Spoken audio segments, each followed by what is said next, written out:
大家好，我係5E班吳浩良，今日會介紹組裝電腦嘅8大硬件。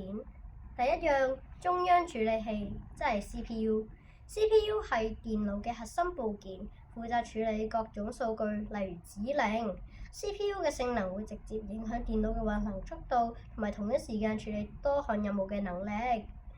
主機板 （motherboard） 係連接電腦各個硬件嘅平台。佢決定咗電腦嘅擴展性同埋兼容性，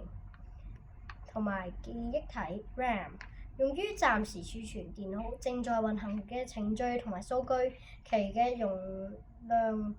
同埋頻率嘅快慢對電腦性能有好大影響。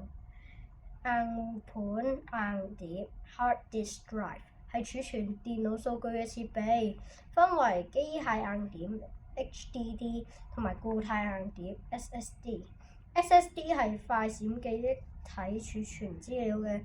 高速儲存裝置，比傳統機械硬碟 HDD 嘅讀寫速度更加快、抗震、低耗電，而且運作安靜。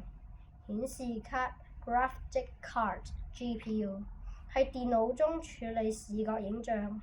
影片剪輯同埋 AI 運算嘅核心硬體，包含顯示晶片 GPU 同埋專屬顯示記憶體 VRAM，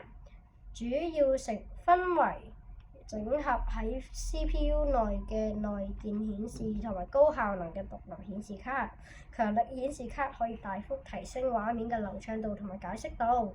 電源供應器又叫火牛，係電源轉換器，主要功能係將標準交流電轉換成既低壓又穩定同埋又安全嘅直流電，供電腦使用。散熱器 CPU 運作嘅時候會產生熱量，散熱器就將熱量排放出機殼外。如果冇咗佢嘅話，電腦運作嗰陣就會太熱，然之後就會短路，就好似人嘅骨咁。保護內臟，即係保護8大硬件。